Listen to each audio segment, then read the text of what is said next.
기쁨이 있고요.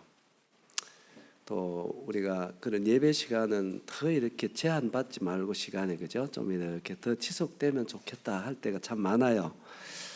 그러나 우리가 또 이 땅에 사는 동안에는 어쩔 수가 없습니다. 또 시간과 공간의 제한을 받을 수밖에 없지요. 그러나 이제 곧 오실 것 같아요.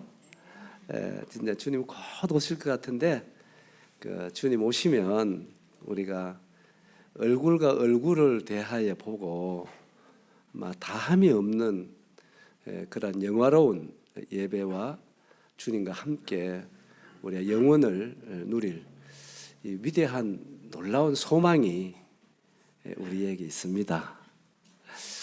그래서 그 소망은 인내를 가져온다 그랬는데 우리가 이 땅에 사는 삶이 또 그렇게 녹록치가 않는 부분도 많고 또 그렇지만 이 위대하고 영광스러운 우리가 소망을 가진 자들이기에 아마 넉넉하게 인내하여 가리라 그렇게 믿습니다.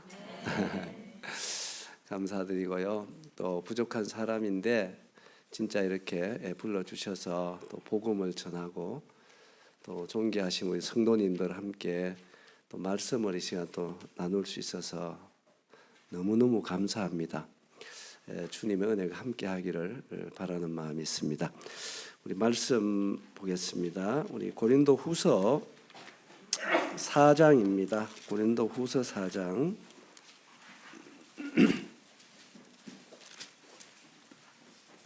5장입니다. 5장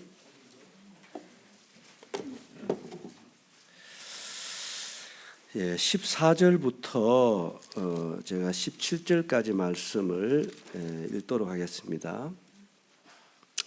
그리스도의 사랑이 우리를 강권하시는도다. 우리가 생각하건대 한 사람이 모든 사람을 대신하여 죽었은즉 모든 사람이 죽은 것이라. 그가 모든 사람을 대신하여 죽으심은 살아있는 자들로 하여금 다시는 그들 자신을 위하여 살지 않고 오직 그를 대신하여 죽었다가 다시 살아나신 이를 위하여 살게 하려 함이라. 그러므로 우리가 이제부터는 어떤 사람도 육신을 따라 알지 아니하노라. 비록 우리가 그리스도도 육신을 따라 알았으나 이제부터는 그같이 알지 아니하노라. 그런즉 누구든지 그리스도 안에 있으면 새로운 피조물이라. 이전 것은 지나갔으니 보라 새 것이 되었도다. 오늘은 그리스도의 사랑에 이끌려라 이런 제목을 한번 붙여보겠습니다. 한번 따라해 볼까요? 그리스도의 사랑에 이끌려라. 이런 제목으로 참 조심스럽습니다만은 아마 세 가지 좀 간증 겸 말씀을 좀 나눌까 합니다.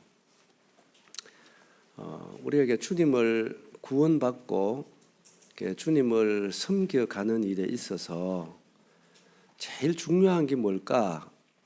이런 생각을 해보게 될 때 우리가 많은 얘기를 할 수 있겠지만 무엇보다도 이 예수 그리스도와 하나님의 사랑에 붙잡힐 수 있다면 아마 제일 멋진 삶을 살아가지 않을까 그렇게 생각을 해요.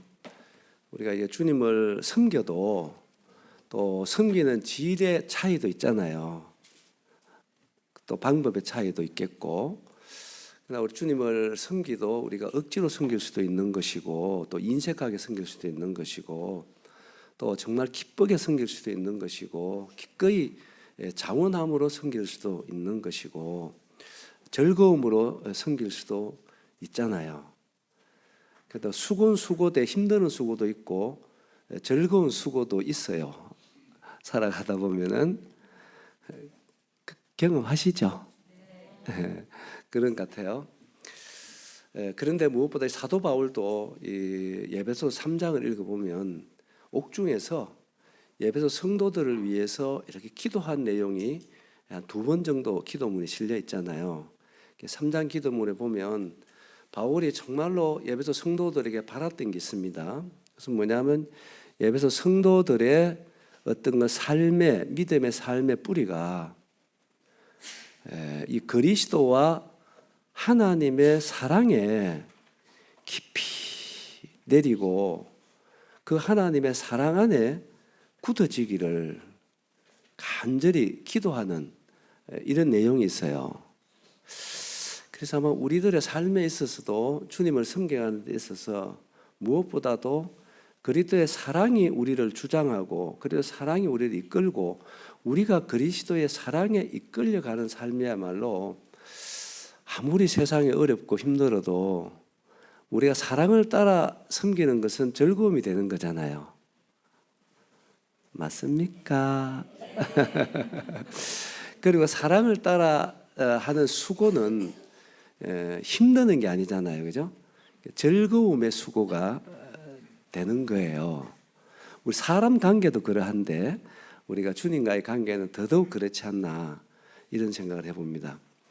그런데 이제 하나님이 우리를 향한 사랑은 변함이 없지만 우리가 주님을 사랑하며 가는 이 사랑은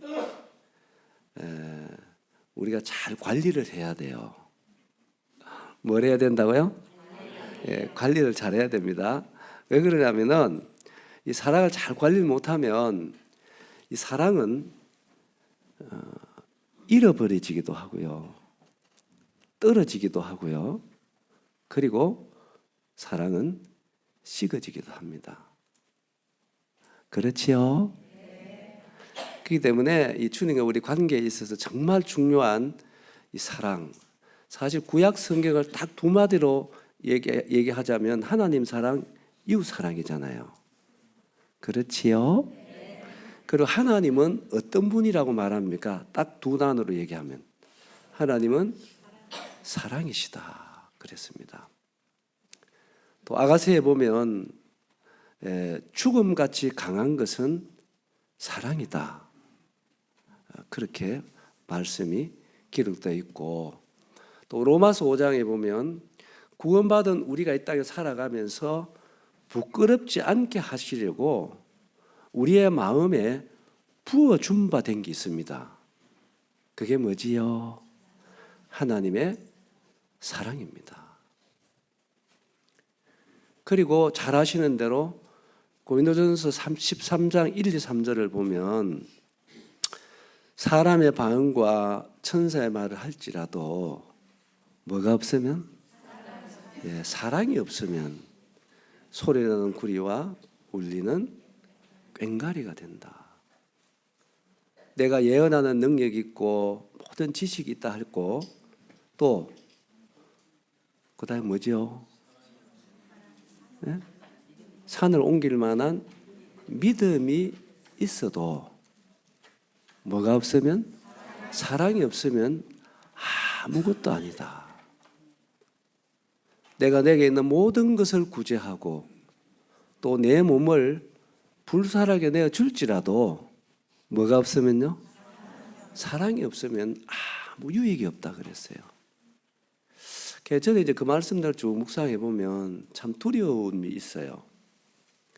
사랑이 없이도 방언할 수 있고 사랑 없이도 천사의 말과 같은 말을 할 수 있다는 거잖아요. 그렇죠? 정말 그 두려운 거잖아요. 그리고 사랑이 없이도 내게 있는 모든 것으로 구제할 수 있고 내 몸까지 불살하게 내어줄 수도 있다는 거예요. 사랑 없이 그렇게 할 수 있다는 거예요. 얼마나 두려운 얘기입니까? 중요한 그렇게 할 수는 있지만 하나님 앞에서 그건 아무것도 아니라는 거예요. 얼마나 두려운 얘기입니까? 들어볼 때. 그래서 무엇보다도 바울 사도가 예배소의 성도를 기도하면서 그 뒤편에 보면은 지식에 넘치는 그리스도 사랑을 알아라 이렇게 부탁을 하고 그 사랑의 너비와 깊이와 길이와 높이의 어떠함을 깨달아야 된다. 이렇게 기도하고 있는 거예요. 그래서 우리들 사랑 많이 얘기하지만 진짜 우리가 그 주님의 사랑을 알 만큼 모른다. 그런 생각을 할 때가 참 많습니다.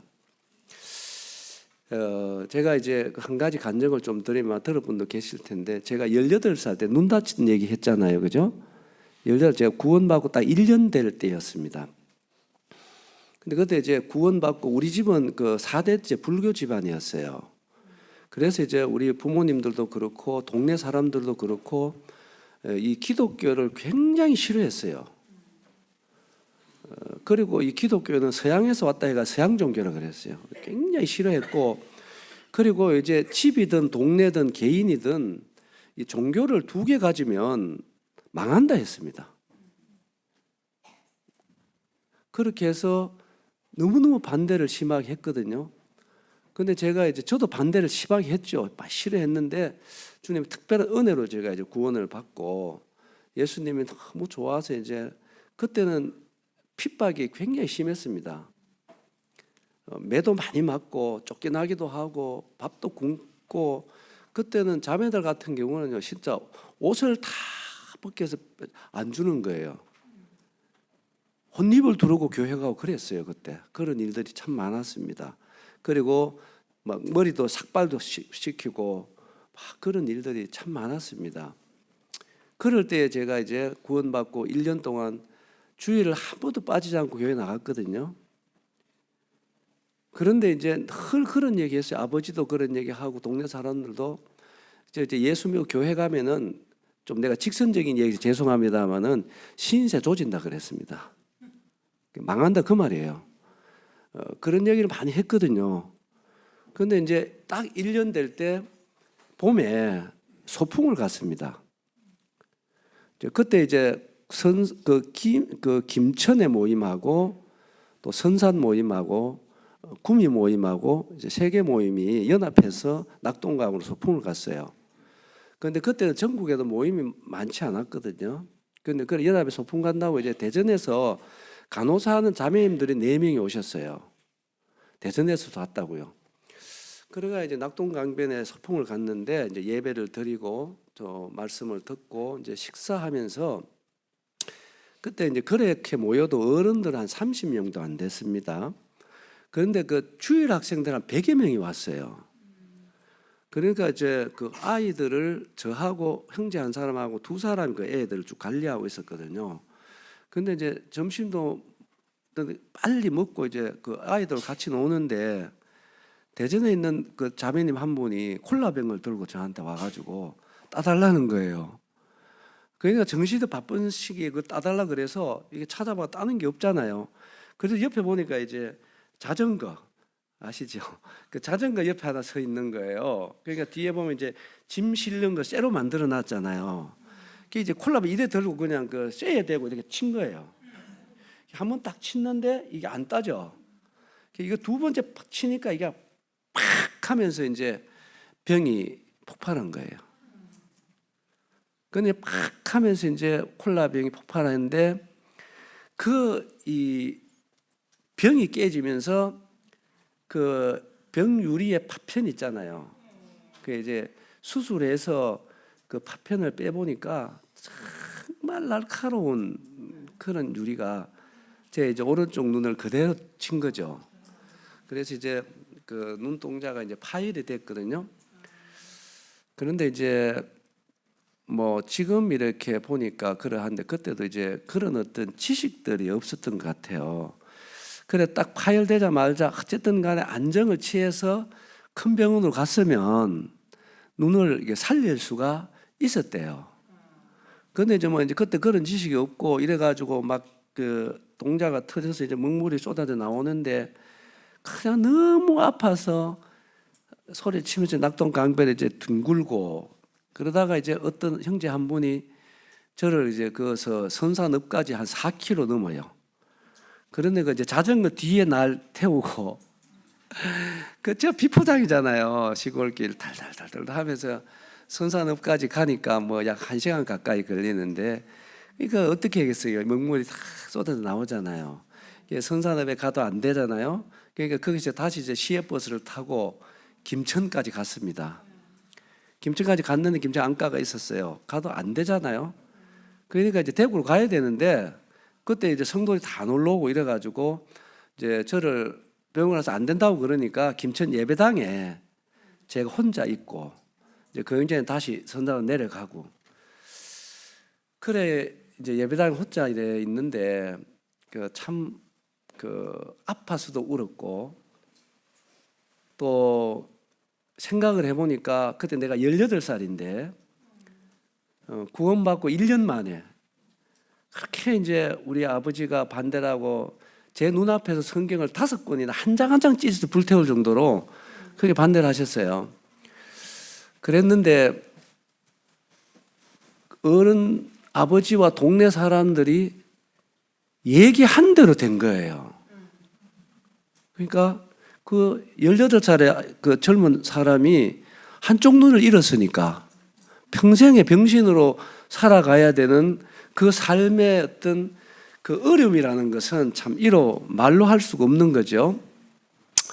그래서 내가 이런 상황에서 어떻게 부모들을 다시 얼굴을 대하고 동네 사람들을 내가 어떻게 다시 볼까 막 이런 염려들이 일어나게 되고 또 너무너무 아프고 그러고 주님 좋아서 그 종아리 피가 터지도록 매맞고 당기는 것 뿐인데 주님이 하나님 왜 이런 일을 나에게 허락했을까 막 이러니까 원망도 되고 그래서 막 울었죠. 울었는데 그때 이제 어느 정도 좀 시간이 좀 지났을까 이제 주님께서 이제 저를 막 부르시더라고요. 마음으로 경규야 경규야를 부르시면서 너는 내게 오른쪽 눈을 하나 줌으로 인해서 내가 그렇게 원망스러우냐. 그리고 이제 나는 너를 위해서 내 모든 것을 다 주었다. 이제 그렇게 내 마음에 이렇게 말씀을 하시더라고요. 그러면서 그때 이제 뭐 한상이다 이런 건 아닌데 진짜 제 마음에서부터 예수님이 날 위해서 그 십자가에 피 흘리며 고통당한 그 모습이 너무나 선명하게 보였어요. 그런데 이제 그런 어떤 상황들이 한 5분여간 이렇게 지나고 신기하게 모든 상황이 바뀌었어요. 근데 그 순간에 딱 지나고 제가 이렇게 다시 주님 앞에 무릎을 꿇고 이제 주님이 너무 감사해서 또 울었죠. 그리고 이제 그때 내가 주님 앞에 고백을 했어요. 주님 내가 잘못했습니다. 이제 주님이 내 왼쪽 눈을 맞아 가져가셔도 내가 주님을 원망하지 않겠습니다. 그렇게 고백을 하게 됐어요. 그리고 이제 상황은 하나도 바뀐 게 없는데 마음에서부터 그런 염려들이 다 사라지더라고요. 내가 이 수술을 어떻게 받을까, 또 부모들을 어떻게 뵐까, 동네 사람들을 어떻게 만날까, 막 이런 염려들이 다 사라졌어요. 그리고 주님이 막 너무 고마운 거예요. 그리고 이제 한쪽 눈으로 내가 어떻게 살아갈까 이런 염려들이 다 사라지고 그때 제 마음 찾아온 게 뭐냐면은 주님이 내 눈을 한쪽 눈을 가져가셔야만 했던 그 주님의 마음이 이해가 된 거예요. 어떻게 이해가 됐느냐 하면은 주님이 날 위해서 목숨 주기까지 날 사랑하신 분인데 주님은 내 생의 일생을 보시잖아요. 난 한 치 앞도 못 보잖아요. 그러니까 주님께서 내 인생을 복되게 하시려고, 내 인생에 복되게 살려면은 주님 보실 때 내 오른쪽 눈을 가져가야만 했다는 거예요. 그게 이제 내 마음에 이렇게 믿어졌어요. 그래서 내가 현재 순간이지만 염려하고 아파하고 막 그랬던 그 나보다는 그렇게 사랑했던 나의 오른쪽 눈을 내 어떤 축복을 위해서 가져가셔야만 했던 주님의 마음이 더 아팠을 것이다. 그 주님의 마음이 이렇게 마음속에 믿어지더라고요. 그러니까 그 모든 당할 일, 앞으로 일어날 일들은 내가 잘 모르지만 이 한쪽 눈을 내가 잃고 주님이 가져가신 이것이 내 일생에 더 없는 축복이 될 거다. 그 주님의 섭리, 그 주님의 그 합력하에 선을 이룬다는 말씀 있잖아요. 그 주님이 제 마음속에 믿어지니까 마음속의 모든 염려가 사라지고 너무 주님 앞에 감사가 됐어요. 그리고 이제 그 다음날 하룻밤을 더 자고 이제 그 다음날 그 대구 동산병원으로 갔죠. 갔는데 이 담당 의사가 얼마나 뭘 하시는지 몰라요. 이런 무식한 사람들이 있느냐 말이야. 이런 무지한 사람들 어디 있느냐 이겁니다. 그러니까 어제 그 사고 나자마자 바로 뭐 택시를 타고 왔으면은 이 눈 틀면 살렸다는 거예요. 그런데 이미 이제 먹물이 다 쏟아져 나오고 눈이 팍 꺼지고 그러니 이미 뭐 그 기회가 없어졌죠. 그래서 이제 먹물을 만들어서 이렇게 수술을 받았거든요. 근데 이제 그 부모님에게 얘기를 해야 되잖아요. 그래 이제 수술비도 뭐 부모들이 대주셔야 되죠. 그래가 이제 그때 부모님들이 내려오셨는데 참 그 모든 염려가 제만 없어졌다 했잖아요. 그래 오셔가지고 그렇게 강하게 반대를 했던 아버지가 와서 의사를 붙잡고 막 우시는 거예요. 시골에 논을 다 팔아서 될 테니까 이제 아들 눈을 살려달라. 그래서 이제 참 사랑이라는 건 참 그 내리사랑이다 하는 부분을 다시 경험하게 됐고, 이제 주님께서 부모의 마음들을 다 움직여 주셨고 또 그 관계된 모든 사람들의 마음들을 다 이렇게 움직여 주셔서 그 염려 없이 아름답게 해 주셨거든요. 그 이건 내가 다 얘기는 할 수 없지만 제가 이제 18살 때 한쪽 눈 잃었으니까 제가 지금 나이가 71살입니다. 그러고 제가 운동을 굉장히 좋아했습니다. 그리고 운동을 잘 했어요. 그런데 한쪽 눈이 없으니까요. 운동이라는 운동을 못 합니다. 이 거리 감각이 없잖아요. 운동이라는 운동을 못 합니다. 그런데요. 주님께서 이 한쪽 눈을 가져가시고 한쪽 눈 없이 살아가는 이건 하나의 고난이잖아요. 이 하나의 어떤 이 큰 고난이면 큰 고난이잖아요. 이 큰 고난과 함께 나에게 주시는 그 주님의 은혜라는 것을 전 일생을 통해서 경험하고 삽니다. 그런데 고난 없는 영광은 없잖아요. 그렇잖아요. 그런데 우리는 임시로 다가오는 고난을 원하는 사람은 없어요. 다 원치 않지요. 그러나 우리가 원하는 것은 영광은 원합니다. 근데 하나님의 방법은 고난 없는 영광은 없어요. 그런데 고난 없는 영광을 약속하는 거짓 사단이 있을 뿐이죠. 사단은 고난 없는 영광을 약속합니다. 그 거짓이잖아요. 고난과 함께 오는 우리들이 정말로 상상 못하고 경험하지 못했던 고난과 함께 주어지는 주님의 은혜와 축복을 우리가 그것을 보고 경험할 수 있다면 우리의 인생은 얼마나 복되고 변할까, 이제 이런 생각을 제 일생을 통해 해보게 됩니다.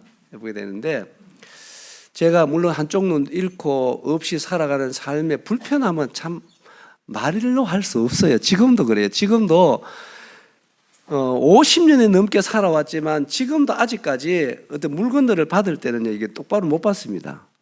뭐 큰 것은 이제 지금 어느 정도 받는데 요 작은 것은요, 이 거리 감각이 없잖아요. 그 요런데 이쪽 가서 이제 받으려고 하고 막 이래요. 그러고 길을 가다가도 이렇게 좀 파 있다 이런 길은 자꾸 움찔움찔하고 넘어지려고 하고 아직 그런 불편들이 있지요. 그러나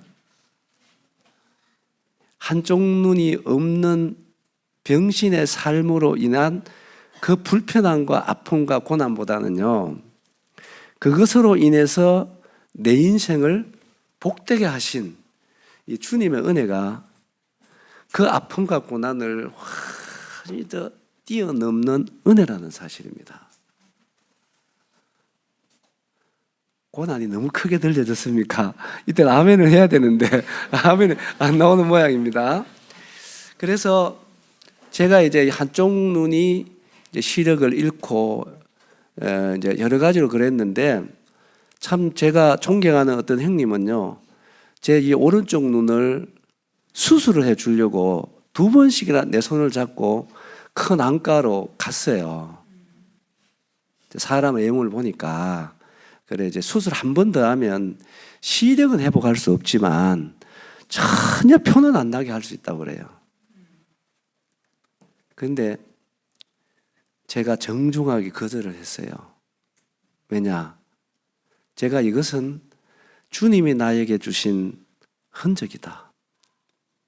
그것은 100% 나의 유익을 위해서 주님이 주신 것이기 때문에 제가 이 흔적은 끝까지 제가 자랑스럽게 가지고 가고 싶은 거예요. 그래서 그 이유는 이제 주님이 이 한쪽 눈을 가져감으로 인해서 저로 하여금 이렇게 교만하지 않게 하는 거예요. 사람이 교만할 건덕지가 있어 교만해지는 건 아니더라고요, 보니까. 진짜 교만할 수 없는데도 교만해지더라고요, 사람이. 그래서 주님께서 제 생애 속에 저는 정말 은혜를 많이 입었습니다. 제 삶은 정말 기적이라고 말할 수밖에 없어요. 오늘까지 살아온 이 삶이 기적입니다. 왜 기적이냐? 저는요, 중학교를 못 갔습니다. 왜 못 갔느냐? 집이 너무 가난했어요. 지금은 뭐 돈이 없어도 공부할 기회들이 많이 있지만 그때는 부모들이 안 보내주면 갈 수 있는 길이 없었습니다. 그래서 중학교를 진학을 못했어요. 그래서 모자 쓰고 운동화 신고 학교 가는 애들이 그렇게 부러웠습니다. 그래서 배우지 못했잖아요. 18살 눈 다치잖아요. 그리고 뭘 하겠습니까? 시골에 농사 지을 수밖에 없잖아요. 그래서 농사 짓고 살았어요. 그런데 주님께서 제 생을 결혼하는 동시에 꿈에도 생각 못한 제 인생의 길을 바꾸어서 인도하신 거예요. 전요, 한쪽 눈 병신이라도요, 장가 잘 갔습니다. 시골에요, 장가 못 간 총각들이 한두 명이 아닙니다. 그런데 저는 중학교도 못 간 무식한 사람이죠. 돈이 없는 농사꾼이지요. 그리고 한쪽 눈 없는 병신이잖아요. 근데 이런 사람인데 진짜 우리 자매는요, 시골 시자도 모르는 사람입니다. 대구에 태어나서 고등학교 3학년 때 구원받은 자매입니다. 그런데 주님께서 그렇게 결혼을 하게 해주셨습니다. 온 동네 사람들이 정말 칭찬을 하고 박수를 보냈어요. 장가 잘 갔다고. 우리 자매 예뻐요.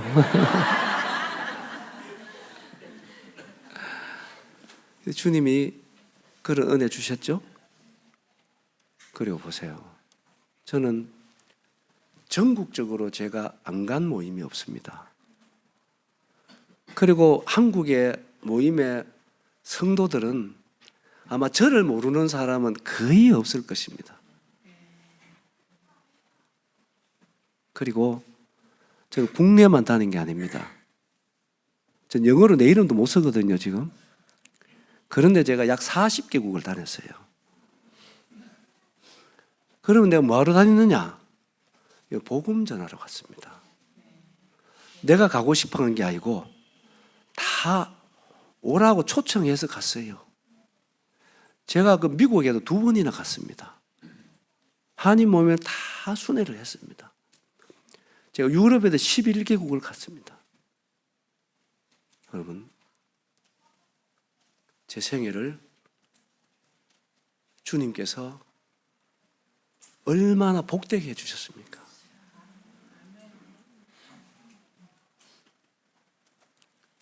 나는 그래서 주님이 우리에게 허락하는 것은 정말로 좋은 것이라는 거예요. 믿으세요. 내가 그걸 이해할 수 없어도 우리가 주님을 신뢰하는 믿음이 필요한 거예요. 주님은 보세요.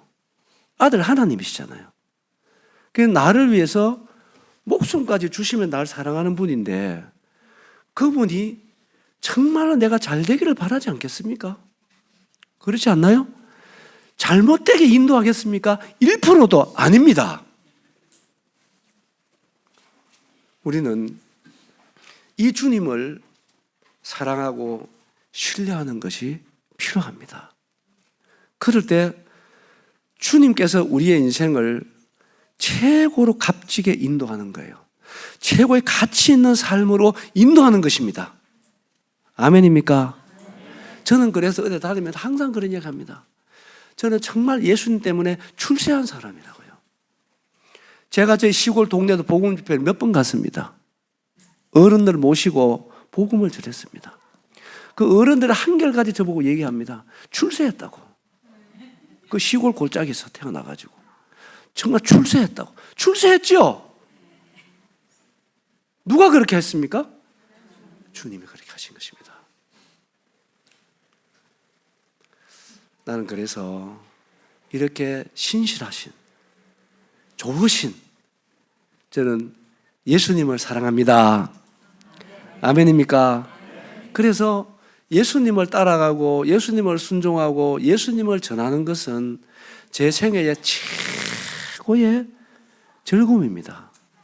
기쁨입니다.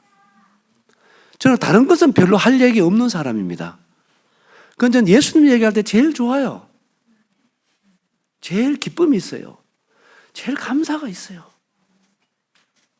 그러고 자랑스러워요. 내가 예수님의 종이다. 내가 예수님을 전하는 사람이다. 이게 너무 자랑스러운 거예요. 누구 앞에서도 자랑스럽습니다. 너무나 영광스럽습니다. 그러고 주님이 나에게 주신 것은요, 다 자랑해도 됩니다. 제가 이 병신 눈 다친 건 내가 자랑하잖아요. 복음 될 때마다 얘기하잖아요. 이게 만약에 내가 복음자 걸림이 된다면 그럼 100% 하나님이 책임져야 되는 거예요. 그러나 주님이 이걸 통해서 영광 받으시지 결코 내 인생에 마이너스가 되게 안 하는 겁니다. 믿습니까? 주님은 이런 분이세요. 악을 선으로 바꾸는 분 우리 주님 아닌가요? 그렇잖아요? 슬픔을 기쁨으로 바꾸는 분이 주님 아닌가요? 이건 주님만 할 수 있는 거예요. 그래서 진리라는 것이 역설의 진리라 그러잖아요. 그래서 우리가 주님을 믿지 아니하면 진짜 따라가기가 어렵습니다. 주님을 신뢰하면 정말 기쁨으로 갈 수 있어요. 감사함에 갈 수 있어요. 그래서 무엇보다도 중요한 것은 그리스도의 사랑에 붙들려라. 그래서 사랑에 이끌려라.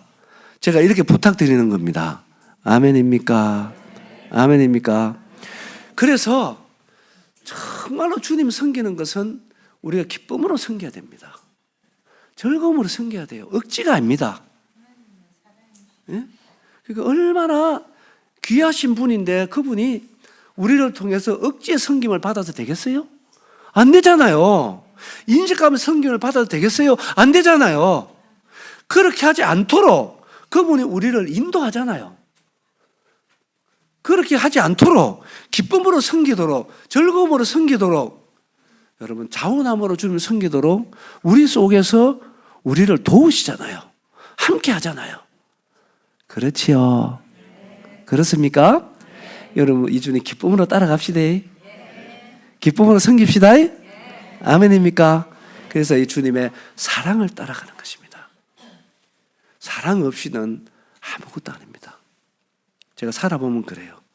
아무리 옳은 말씀을 얘기해도 사랑 빠진 것은 우리를 세우지 못합니다. 덕을 주지 못하는 거예요. 그래서 사랑을 따라 섬깁시다. 아멘입니까? 예, 또 한 가지는 제가 말씀드리고 싶은 내용은 요한복음 21장입니다. 21장.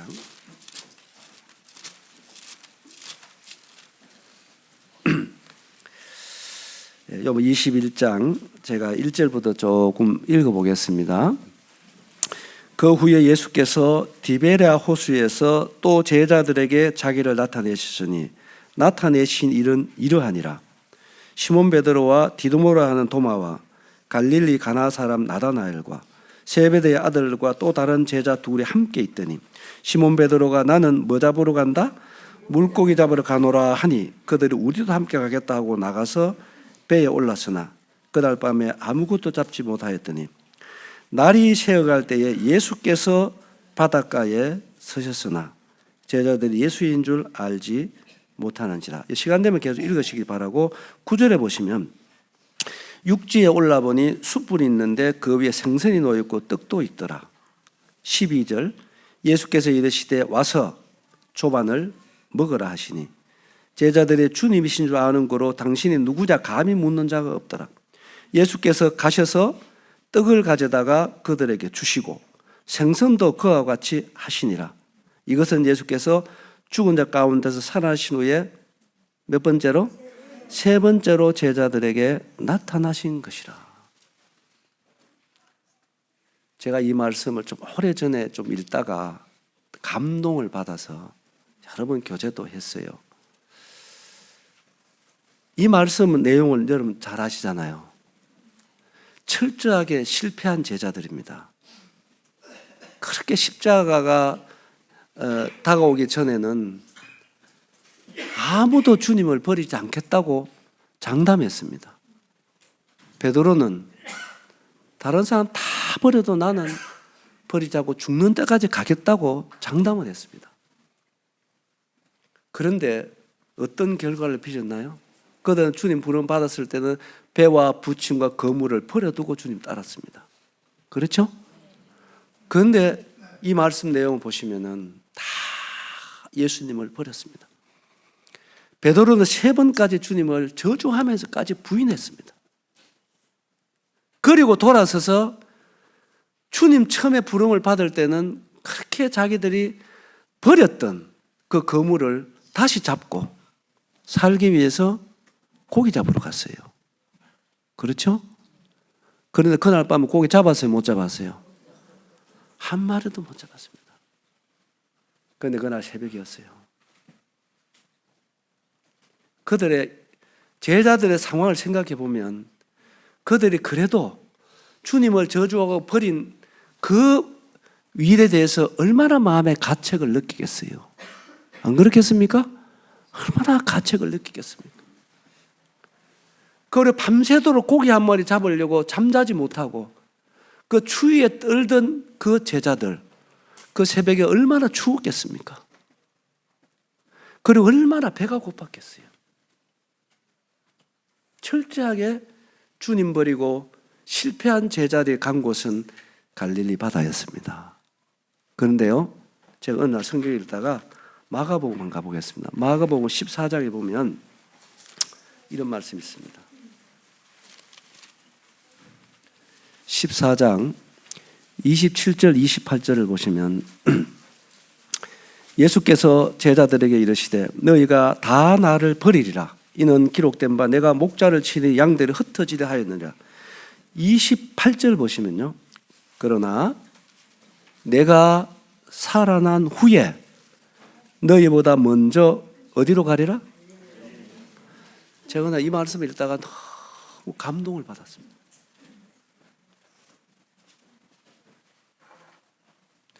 제자들은 절대 주님 안 버리겠다고 장담했지만 주님은 아셨어요. 내가 날 버린다.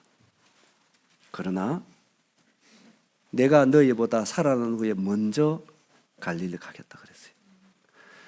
이 말은 무슨 말인가 한번 생각 한번 해보십시오. 제자들보다 더 먼저 가겠다고 하는 그 갈릴리는 철저하게 제자들이 실패한 자리입니다. 그렇지 않나요?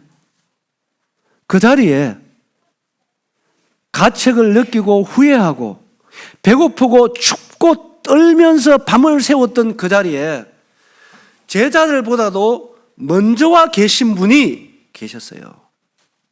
그분은 누구였습니까? 예수 그리스도였습니다.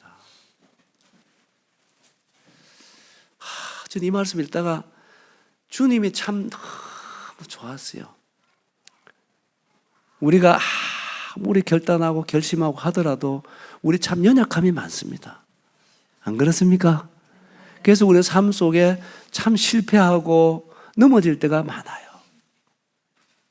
그때마다 힘들어하지만 참 이 말씀을 통해서 제가 너무 힘을 얻은 것은 내가 실패하고 내가 실수하고 내가 넘어져 있을 때마다 내가 힘들어하고 눈물 흘리고 고통스러워하는 그 이전에 나의 주님이 그 자리에 먼저 와 계시다는 사실이 너무 위로가 됐습니다.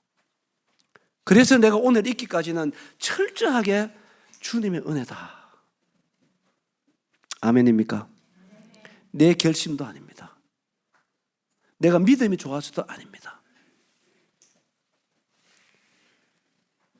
실패자를 찾아 위로하시는, 실패자를 찾아 다시 세워주시는 좋으신 주님의 은혜입니다. 아멘입니까? 그래서 저는 주님이 좋아요. 앞으로도 마찬가지일 것이다. 내 결심으로는 단 하루도 갈 수가 없다. 나의 모든 것을 아시는 그 주님은 나를 부르심에 있어서 후회 안 하신다 그랬잖아요. 후회 안 하시고 내가 넘어지고 차빠지고 할 때마다 나보다 먼저 그 자리에 오셔서 가장 합당한 주님의 방법으로 나를 다시 한번 붙잡고 세워주시는 이 좋으신 예수 그리스도가 나의 주님이라는 사실에 대해서 너무 감사가 됩니다. 아멘입니까? 이 주님이 바로 나의 주님이라는 사실, 내가 따르는 분이 이와 같은 주님이라는 사실에 대해서 너무 감사가 됐어요. 그래서 이 세상에서 나는 가장 행복자다. 아멘입니까? 우리가 행복자일 거예요. 누구 때문에? 주님 때문에 행복합니다. 여러분, 주님이면 족하지 않나요? 맞지요? 예, 주님이면 족한 것입니다. 이 주님이 여기 한번 보세요. 요한복음 21장을 보시면 어떻게 그들을 위로하시나요? 한 장 한 장을 보면, 한 절 한 절을 보면요, 기가 막힙니다. 그들을 찾아서 먼저 와 계시면서 잘 보세요. 주님이 하시는 거 보시면은 가장 첫째 알 수 있는 건 뭐냐면은 이런 제자들을 먼저 찾아오셔서 얘는 꾸짖지 않습니다. 이 주님이 너무 좋았어요. 한마디 할 수 있잖아요. 너희들 왜 여기 있느냐? 한마디 할 수 있는 거 아닙니까? 그래서 주님 한마디 하지 않습니다. 새벽에 먼저 오셔가지고 주님 하신 일이 뭡니까? 불을 피웠어요. 추위에 떨기 때문에 그들의 따뜻함을 위해서 불을 피워놓고 있습니다. 그리고 뭐 하시나요? 밤새도록 먹지 못하고 추위에 떠는 그들을 위해서 떡을 주님 친히 준비하셨습니다. 생선을 주님이 손수 준비하셨어요. 그렇잖아요. 그리고 뭐랍니까? 와서 조반을 먹어라. 누가 준비한 겁니까? 주님 준비하신 것입니다. 여러분, 더 감동적인 게 있습니다. 그런 제자들에게 다가오셔서 제자들 한 사람 한 사람에게 주님은 손수 준비한 떡을 떼어서 제자들을 줍니다. 그렇죠? 생선을 떼어서 제자들을 섬기는 것입니다. 저는 그런데 그 장면을 한번 생각해 봤어요. 주님을 부인하고 고기 잡으러 갔던 제자들을 찾아오셔서 주님이 손수 준비한 떡과 고기를 떼어서 제자들에게 나누어 주시는 주님의 손은 어떤 손이었나 이거예요. 이젠 손이 아니잖아요. 십자가에 못 박힌 손입니다. 상처난 손이에요. 그 손으로 주님을 저주와 부인하고 돌아선 이러한 제자들을 다시 찾아오셔서 그 손으로 섬겨주시는 예수 그리스도가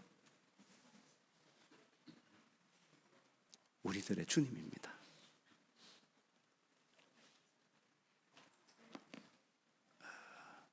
우리를 따라오라고 하시는 그 주님이란 말이에요.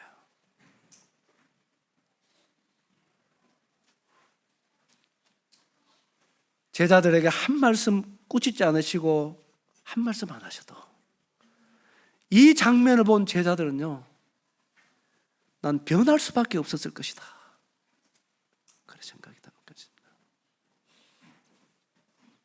그러면 제자들에게만 이렇게 하셨나요? 우리에게는 그렇게 안 하셨습니까? 우리에게도 오늘까지 주님은 그렇게 하셨습니다. 우리가 주님을 섬기는 것보다 주님이 우리를 섬겨주시는 것입니다. 주님의 영광을 위하셔서, 주님의 이름을 위하셔서, 우리 각자의 필요를 따라서 오늘까지 넉넉하게 우리를 지켜주셨잖아요. 붙들어 주셨잖아요. 함께 해주셨잖아요. 오늘이 있도록. 아멘입니까? 무엇이 주님의 은혜 아닙니까? 그래서 주님의 사랑은 한이 없는 것 같습니다. 끝이 없는 것 같습니다. 어떻게 주님 앞에 우리를 자랑할 수 있겠습니까? 교만할 수 있겠습니까? 주님 안 따라갈 수 있겠습니까? 이 주님을 자랑하지 않을 수 있겠습니까? 하는 사실이 처음 시간이 갈수록 제 마음을 더 이렇게 강권하는 이런 사실을 부정할 수가 없습니다. 사랑하는 여러분, 이 좋으신 주님을 사랑합시다. 아멘이죠? 그 뒤에 나오잖아요. 그 다음 15절부터 보면요, 이런 베드로에게 주님은요, 다른 거 묻지 않습니다. 네가 나를 사랑하느냐 묻습니다. 수많은 문제들을 안고 살아가지만 오늘날 딱 우리에게 다가오신 주님은 난 동일하다고 생각합니다. 다른 어떤 요구보다도 너는 나를 사랑하느냐, 아마 이 질문을 할 것 같아요. 왜냐하면 우리가 주님을 사랑하면 거기에 모든 해답이 있기 때문입니다. 그게 모든 해답이 그 안에 있기 때문인 거예요. 주님 사랑합시다. 아멘입니까? 주님 사랑합시다. 그리고 주님 사랑함으로 이제 정말 주님 곧 오실 것 같아요. 진짜 우리 생애에 주님 맞이할 것 같아요. 얼마 남지 않았을 것 같습니다. 남은 길을 이 주님 손잡고 기쁨으로 갑시다. 아멘입니까?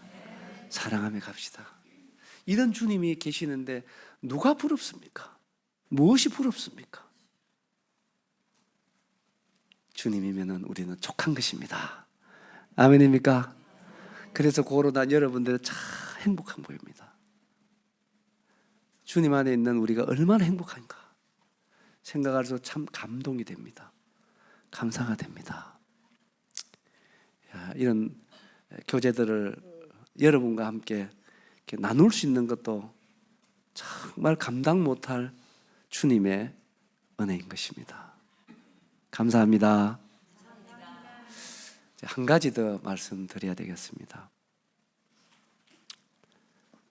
어제 잠깐 말씀드렸는데, 한 가지는 제가 2015년도에 2번 내 심장이 멈추는 일을 당했습니다. 한 번은 비행기 안에서 앉아 있는데 갑자기 막 가슴이 갑갑이 오는 거예요. 그래서 앉아 있을 수가 없어요. 막 하면서 일어나가지고 퍽 엎어졌어요. 그러고는 모릅니다, 제가. 그런데 어느덧 시간이 지나서 깨어보니까 비행기 안에는 막 난리가 났대요. 막 비상방송을 하고 여기에 그 위급한 환자가 발생했으니까 양의사든 한의사든 빨리 속히 좀 와달라고 막 급하게 방송을 하고 인천공항에 전화로 이제 앰뷸런스 대기시키고 막 난리가 난 거예요. 이제 저는 뭐 그라운 모르죠. 하다 푹 엎어졌으니까 모르는 거죠. 제가 심장이 멈춘 거예요. 그런데 어쨌든 그 안에 이제 의사들이 좀 몇 명 있었던 것 같아요. 그 양의사가 와서 이제 그거 하고 호흡 뭐죠 그거? 예? 예? 예, 심폐소생술 막 하고 그러고 한의사가 막 따고 막 그랬던 것 같아요.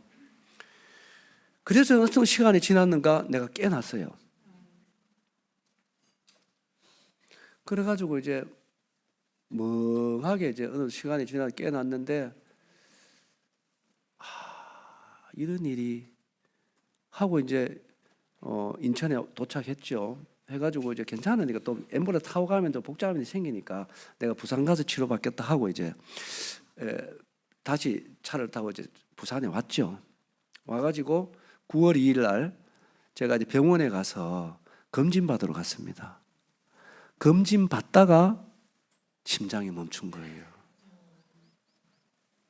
그러니까 또 병원이 막 난리가 난 거죠. 옷 다 찢어내고 그리고 그 전기 충격기로 인해서 두 사람이 올라가지고 막 급하니까 갑자기 심장이 멈추니까 이 화상을 다 입었어요, 제가. 그래가지고 이제 또 한 시간이 지나서 제가 깨어났습니다. 그런데 이제 그 의사가 이제 부산에서는 그래도 이 심장에 관해서 가장 권위 있는 분입니다. 이분이 김종학 박사라고 그 한서병원에 계시는 분인데 이분이 이제 큰 장로교회의 장로님이셨어요. 그래서 내가 이제 목회하는 일을 알고 이분이 이제 검진을 받고 난 뒤에 내가 깨어났을 때 이분이 소상하게 얘기를 해주었어요. 목사님, 병은 자기가 볼 때 이거 이제 희귀병인데 그 혈관 수축성이라고 하는 희귀병인데 내 몸에 이제 어떤 정세가 나타나면 심장의 대동맥이 딱 압축이 된대요. 그 대동맥 딱 압축이 되면은 바로 가버리는 거예요. 그 내가 검진 받다가 그때 비행기 안에서 막 깝깝해서 팍 쓰러지잖아요. 근데 검진 받다가는 뭐냐면은 내가 그냥 딱 느끼는 건 뭐냐, 내 몸이 그냥 울렁하는 느낌이 있었어요. 그냥 울렁하는 느낌이 쫙 간 거예요. 그러고는 모르는 것입니다. 근데 이제 그런 희귀병이라는 거예요. 그래서 이제 깨어나서 이제 화장을 다 일어났는데 이제 제 마음에 2달 동안에 2달만 2번이나 그런 일이 있었으니까 이제 하나님께서 나를 부르신랑갑다. 이제 그 생각이 들어서 좀 삶을 좀 정리를 해야 되지 않나. 이제 그 생각이 들어왔어요. 그래서 저는 그 당시에 사실 한 달, 일주일도 더 못 살 줄 알았거든요. 근데 길 가다가 그런 오면 뭐 꼼짝없이 가는 거잖아요. 어떤 뭐 방법이 없잖아요. 그래서 이제 그러면 이제 정리해야 되겠다 하고 누워서 이제 내 지나온 삶을 그때 나이 62살이었어요. 62년 동안 살아온 내 삶을 이렇게 돌아보니까 내 삶이 너무 복되게 살아온 거예요. 너무 가치 있는 삶, 너무 복된 삶을 살아온 거예요. 그러니까 주님 앞에 너무 감사해요. 그리고 우리 자녀가 2명 있는데 그때 이미 다 결혼을 했어요. 그래서 다 잘 살고 있었어요. 교회도 잘 모이고 있고 이러니까 제가 더 미련이 없는 거예요. 그래서 주님 감사합니다. 삶을 정리하려고 해보니까 진짜 요만큼도 미련이 없어요. 그러니까 주님 너무 감사합니다. 이제 이런 마음이 있어가지고 이제 다 애들들이 다 서울에 살아요. 그래서 2 애들 다 불러내놨죠. 불러내놔가지고 제가 이제 이런 상황이 있었다. 또 이런 상황이다. 그래가 이제 소위 말하는 유언을 한 거예요. 애들이 내가 평소에 해주고 싶은 말을 해줬는데 이제 애들 막 울고불고 뭐 난리가 났죠. 그래도 해야 되겠더라고요. 그래가 내가 꼭 너희한테 해주고 싶은 말이 이것이다. 그래도 얘기를 톡 해주고, 나는 이런 상황이니까 내가 내일을 모른다. 그리고 만일에 내가 길 가다 쓰러졌는데 누가 발견을 했다 해서 응급실로 갔다 했을 때 절대로 생명 연장을 위한 어떤 행위도 하지 말아라. 뭐 산소 꽂기나 이런 거 절대로 하지 말아라. 이걸 제가 유언으로 남겨놨습니다. 그러고 나는 주님이 부르시면 나는 기쁨으로 간다. 이제 그렇게 얘기를 하고 성도들에게 다 그렇게 얘기를 하고, 근데 이제 박사님은 이제 희귀병이지만 자기가 3년 동안 프로그램을 가지고 치료를 해주겠다는 것입니다. 최선을 다하겠다 그랬어요. 그러니까 목사님 저를 좀 잘 따라 주십시오. 같이 한번 하나님 의지하고 치료를 해봅시다. 그랬어요. 그런데 이제 첫째는 약을 복용해야 되는데 그 약은 이제 혈관을 좀 부드럽게 해주는 약이래요. 그러니까 이 약이 이제 그 뭐냐 하면은 이 두통을 유발해요. 이걸 먹으면 머리가 너무 아픈 거예요. 그런데 1년간은 두통이 있을 것이다. 1년 지나면은 두통이 없을 것이다. 1년 동안 참고 먹으라는 거예요. 그런데 그걸 하루 먹어봤는데 너무 아프더라고, 진짜로. 하루 약 2번 먹는데 약균 떨어질 때가 아파요. 그 떨어지면 또 약 먹어야 되잖아요. 숨을 내서 머리가 아픈 거예요. 그리고 이분이 이제 처방하기를 그 약을 계속 복용해야 되고, 그 다음에 2달에 한 번씩 심장 검진을 받아야 되고, 그리고 절대로 비행기 타면 안 되고, 그리고 무리하면 절대 안 됩니다. 그리고 10분 이상 걸어도 안 됩니다. 그리고 오전 10시 되기 전에 바깥에 나오시지 마세요. 왜냐하면은 이제 찬 기운이 이렇게 오면은 이 심장에 어떤 그런 현상이 일어날 수 있다는 거예요. 그래서 어쨌든 3년 동안 진짜 새벽기도, 그분이 이제 장로시니까 아무리 그래도 새벽기도 3년 동안 좀 하지 말아라는 거예요. 그래 이렇게 한번 최선을 다해서 한번 치료해 보자고 그렇게 얘기하셨거든요. 그런데 따라야 되잖아요. 그래서 제가 이제 이 화상을 입은 상태에 누워가지고 그 얘기를 듣고 생각을 해봤어요. 그런데 그 얘기를 들어보니까 그렇게 해서 생명 연장한들 살아도 사는 게 아니잖아요. 거의 뭐 집에 누워 있어야 된다는 얘기라요, 그게. 그러고 어디 활동이라는 것은 전혀 할 수 없어요. 하면 안 된다는 것입니다. 그래서 그 생각이 들었고, 그 다음에 또 한 가지 무슨 생각, 이상하게 그 생각이 들었어요. 아, 이렇게 한다고 해서 희귀병이라 했으니까 그것이 낫는다는 보장이 어디 있는가? 그렇게 해보는 거잖아요. 근데 그 생각이 마음에 들어왔어요. 그러면은 내가 아까 얘기했잖아요. 정리한다고 또 해보니까 내가 만족했다. 진짜 주님 앞에.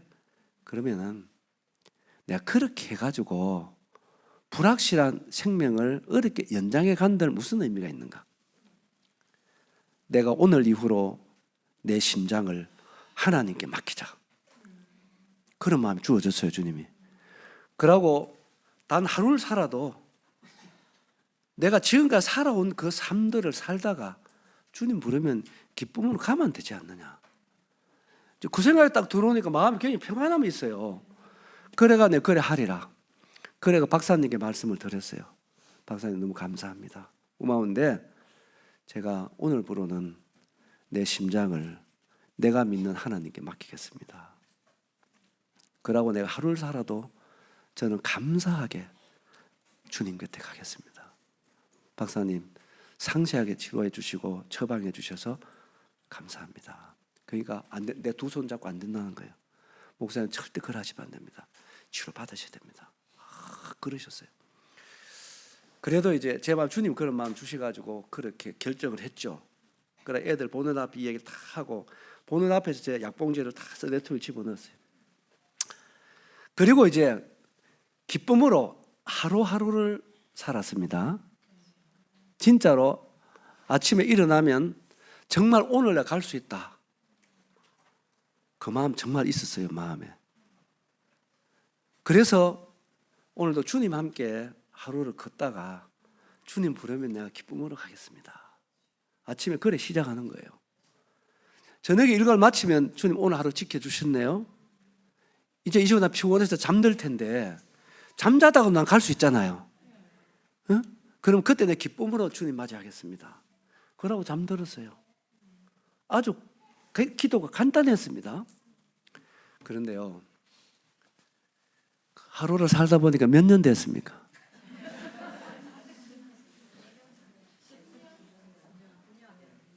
9년째입니다.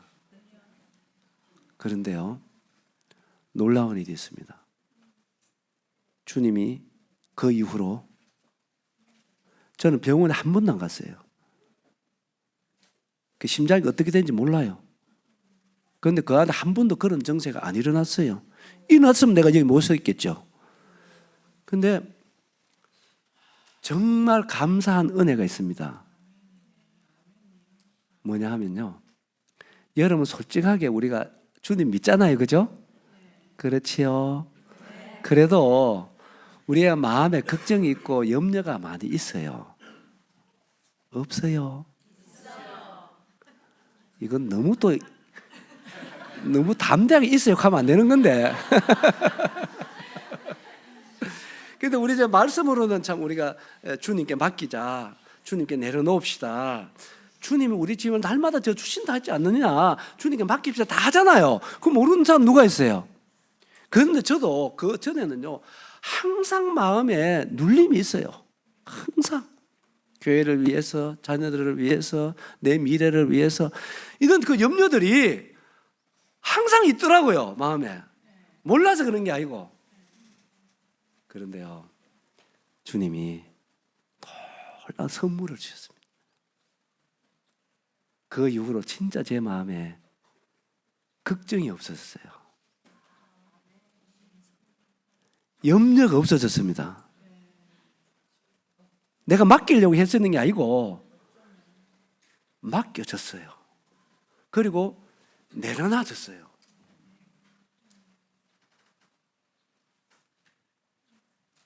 제가 진짜 염려 없이 삽니다.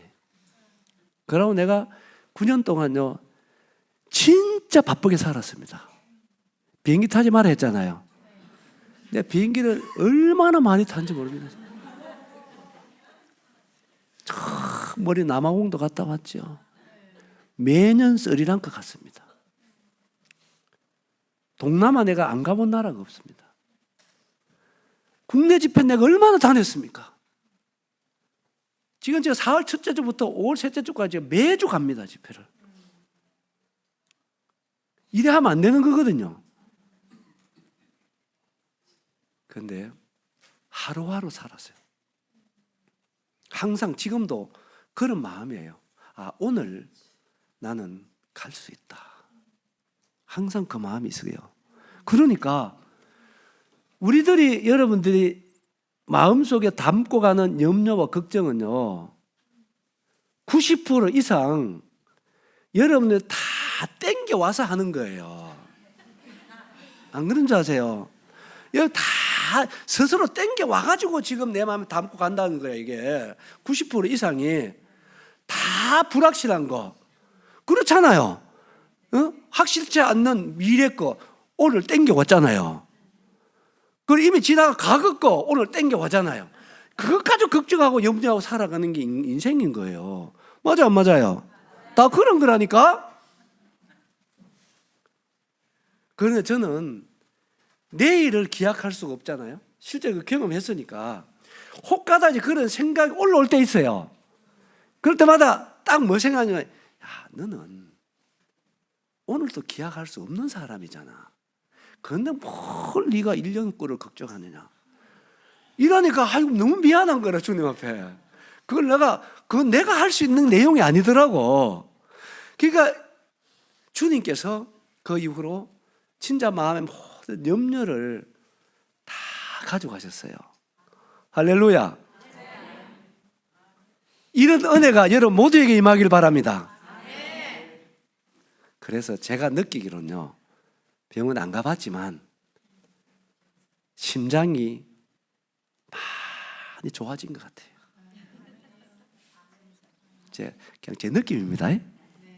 많이 좋아진 것 같아요.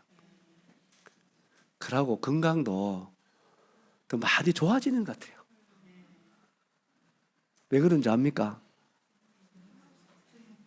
심령이 평안하니까. 심령에 걱정이 없으니까.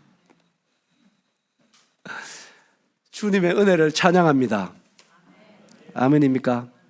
오늘 말씀의 제목이 그리스도의 사랑에 이끌려라, 이런 제목이었는데, 사랑하는 여러분, 뭔가 염려스럽고 억지같이 주님 따라가는 것이 힘들어지면 조금 멈추세요.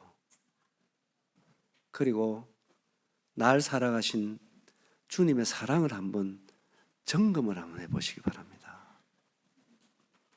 그래서 다시 한번 그 사랑에 의해서 다시 출발하고 그 사랑에 이끌려서 한 발짝 내딛는, 아마 이런 난 여러분 되시기 바랍니다. 아멘입니까? 주님은 정말로 그런 우리를 기다릴 거라고 저는 생각합니다. 그러나 그것은 고난과 함께 올 수도 있다는 거예요. 알겠죠? 고난과 함께 올 수도 있습니다. 그러나 주님이 나에게 허락하시고 주는 것은 다 좋은 것이다. 아멘입니까? 그게 선한 거라 그랬잖아요. 다 좋은 것이다. 이 주님을 신뢰하시고 여러분의 생을 정말 주님께 맡겨드려서 그분이 내 생애를 최고의 가치 있는 생으로 빚어가시도록, 그 여러분의 생애가 정말 멋진 생애가 되도록 주님의 은혜가 여러분 생애와 함께하길 바랍니다. 이 사랑에 이끌려서 가다 보면 주님 곧 맞이할 거라고 생각합니다. 저도 이제 말씀을 줄이면서 강주 동부에 오랜만에 왔지요. 여러분과 3일 동안 함께 하면서 저는 참 행복했어요. 그리고 저 같은 사람을 여러분들이 형제로 영접해 주시고 환영해 주시고 섬겨 주시고 경청해 주심으로 함께 해 주신 그 여러분을 통해서 나타난 주님의 사랑에 저는 정말 감동합니다. 내가 이럴 사람이 안 되잖아요. 여러분 앞에 내가 얘기할 수 있는 사람이 안 되잖아요. 어떤 면을 보더라도 안 되잖아요. 이거는 정말 주님의 은혜 위에 은혜입니다. 그래서 제가 정말 마음으로부터 감사합니다. 여러분 정말 고맙습니다. 그리고 이 은혜와 사랑을 따라서 저도 더 주님 사랑하겠습니다. 그리고 더 주님 전하겠습니다.